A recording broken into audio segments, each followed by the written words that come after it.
Okay, and what do you think are the big challenges that these leaders are going to encounter in their career? I think, to be honest with you, the biggest challenge for me, I think, as a leader in South Africa is we still have this, before we even engage with people at the level of who they are, is that we still have this racial paradigms that we have to, like, layers we have to really deal our mind and move away from. That's number one. I think that's what complicates South Africa.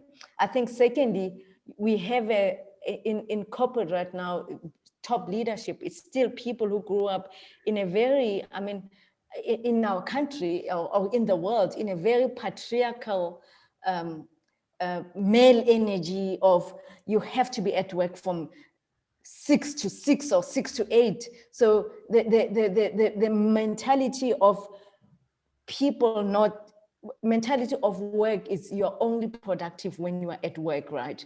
And okay. I think and I think for me it's going to be interesting post-COVID, because people are already saying we still need to get people at work. But I think what the generation that's coming up now, they would like to come to work, but not in the way we used to define work, right? Yeah. For us to really engage them, they want to come to work probably for 4 hours, go out and do something, come back, or go and work at home. So if you are an 8 to 8 leader, you are going to struggle, right? So the world still has that leadership that saw their success through the work of extremely hard work that leads to burnout, right? Yeah, and the young people that are coming now are saying, I can equally deliver, measure me on the outputs, not the hours that I put, but allow me to have a balance, right, of my life.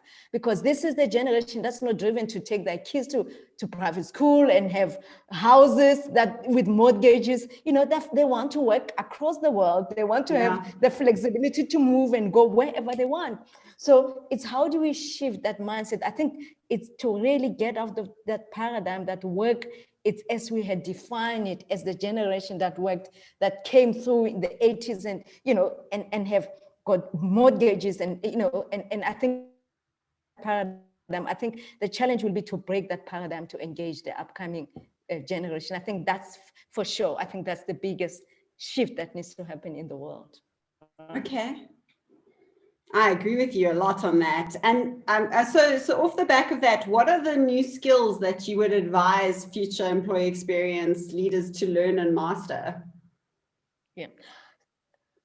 So I think for me, one of the things that I've learned and I've realized, and as I go through employee experience, is really sharing my stories, right? Sharing my stories. I think it's when I shared my story of being bullied at school, people could relate to how I was so isolated. Just literally used to get to class and be by myself because all the girls will just literally not be with me in such a full class, right? Yeah. And that is actually what happens. That's the exact experience. That's when an employee is bullied at work experience, right? Share your stories. Share your story that your career has not been easy. You have the passion, you own pain and your own experiences that made you realize that I want to choose better, right?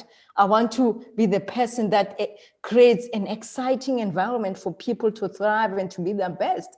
And once you say that, your peers that work with you and that are leaders and that do not see it that way will suddenly resonate, because I think people follow where purpose leads, right? Yeah. So when you lead from purpose, people will see it and they will connect with it, and those stories will be able to shape the future that you want to shape, right? Wow, yeah, absolutely. So so really just, I think it's about knowing yourself so well that you're able to bring your whole self to work, and that alone is a skill set on, to be able to know yourself well is a skill set, in my opinion. Absolutely.